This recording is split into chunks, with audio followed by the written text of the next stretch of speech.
Hi, this is Isabel Litzler, the place to be to develop your skills and grow your potential. So today I want to provide you with 14 job hunting tips to get the job that you want coming up potentially next year. So the first tip that I want to share with you is that you need to know where you're going. You need to know your goals. So if you don't have any goals, how are you going to get there? So you need to define what is your objective, what type of work are you looking for, and work backward from there. What do you need to do to get there? So that's tip number one.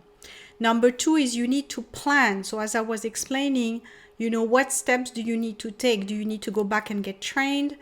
Are you going to need the support from other people to help you get there? What kind of resources are you going to need to help you get to that objective, knowing that there will probably be some companies that are heavily affected and it's going to be a smaller market that you can apply and get positioned. So you're going to have to be very good at planning, finding the information, and targeting right.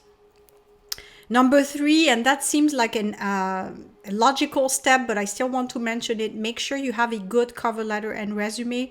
So this is not the time when the market is shrunk, when you have limited opportunities. This is not the time to say, well, I'll take care of that later, or I have an average resume, but I'm not going to invest more time.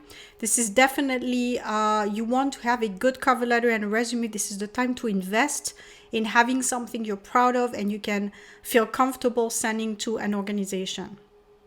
Number four is make sure you use all the job search tools and resources that are available to you, posting your resume on job boards so that recruiters can access them. Make sure you understand how to use LinkedIn. This is a huge leverage in 2020 and going beyond. LinkedIn has really developed all kinds of tools also for job hunters. They have now ways for you to identify, what kind of positions you want, get notified on openings and so forth. So make sure that you use tools online and social media. I say this is definitely the way to get recruited nowadays. It's not so much about sending a resume, but about knowing how to use social media.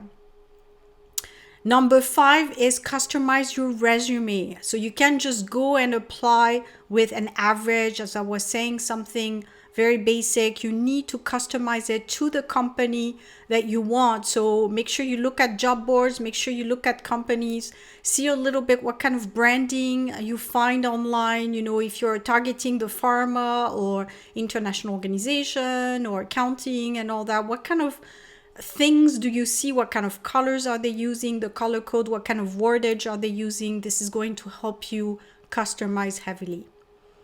Number six, research companies. So before you go and apply, make sure you do your research. Make sure you find out a bit more what the company does, how they do it. Is it a new organization or have they been there for a long time? Is there some merging going on? You need to understand a little bit the context. So you can't just be applying out of the blue. You want to show that you actually researched online the news about the organization, what they're doing, etc., etc. Number seven, you need to be confident when you apply. So confidence is going to make a huge difference between you and another candidate. So avoid words in your application like I'm waiting to hear from you, or you look like you're not confident about gaps, for example. So everything is okay in an application as long as you own it. That's what I tell candidates. So it doesn't matter, you're a bit more senior or you have gaps, as long as you embrace it as part of you. And this is also what made you who you are today. And this is what makes you valuable. So don't look at it as I don't have this, I'm missing that, but more about, okay, this is me. I can change it. I can go back and, gain 5 years, or I can go back and change my profile, but I can be happy with what I've achieved. And when I send my resume and later on when I meet the recruiter, I'm happy to share that. Number 8 is make sure that you don't limit yourself to sending applications. It is the easiest way, even though it takes time, but for most candidates, it's the easiest way because they don't have to face somebody. And going towards the people, that could be helping you is always putting yourself a little bit in front of rejection. And this is something that people have a hard time with. So I would say probably in 2021, 1 year of your objective could be to improve self-confidence and learn how to deal with rejection, so that even though you do get rejections and it's not necessarily your fault, but at least you roll with the punches and you can assess at some point, okay, I received 5 rejection, but I also have 5 approvals. So it weighs things out and you're not taking it so personally. So learning how to be confident and really deal with rejection is going to help you do number 8, schedule information interviews with individuals. So again, you're not contacting people to get a job. This is not what it's about, but you're contacting people to get some information, to try to learn a little bit more about their background. At the end of the year now, I advise that you do what I call reviving your network. So if you have people you haven't talked to in a long time, this is the holiday season. It's a great way to wish Merry Christmas and Happy New Year, and at the same time get some news and see what's up. And if there's anything maybe you can learn from this person. So this is the time now to schedule that information interview. Number 9 is make sure that you are successful now where you're at. So before you go and project yourself in the future, make sure that whatever you have right now is in order. So companies, the first thing they do is contact your current managers or your ex-managers. They want to dig some information about you. So before you go and apply, make sure house is in order. You like your social image online, so do Google yourself. Make sure your social media is in order. You don't have photos you don't want there, and across the board and all that. And make sure house in order also at work. Any relationships you need to cover there or deal with is happening before you apply. So if there's questions about, what should I do with my boss because I don't want them to know that I'm looking for a job, am I going to tell them ahead of time? Am I going to not to? This is something you need to think about before you send that resume. Number 10, network regularly. So I know now it might be complicated with in-person events, but there's a lot of online events. Even during December, January, you will have a lot of those. So make sure you register regularly. I call that the daily dose strategy. So make sure you go online and you register regularly so that you can get, again, it's market information. It's the names of the people that you can then contact and get in touch with, and that gives you a broader perspective of what's out there and what you can expect. Because I would say 99.9% of applicants don't have a good understanding of the market. They have education that are completely bypassed. They have, they don't have education that matches the needs of companies now. There's a huge digitalization that's happening at the same time. People haven't caught up to that yet. So we have a discrepancy between what's needed and what people can offer. So you need to bridge that gap also in the coming months if you want to remain on the job market active. Number 11, identify example of skills that are wanted out there right now. So I've made a few videos about data science, digital marketing.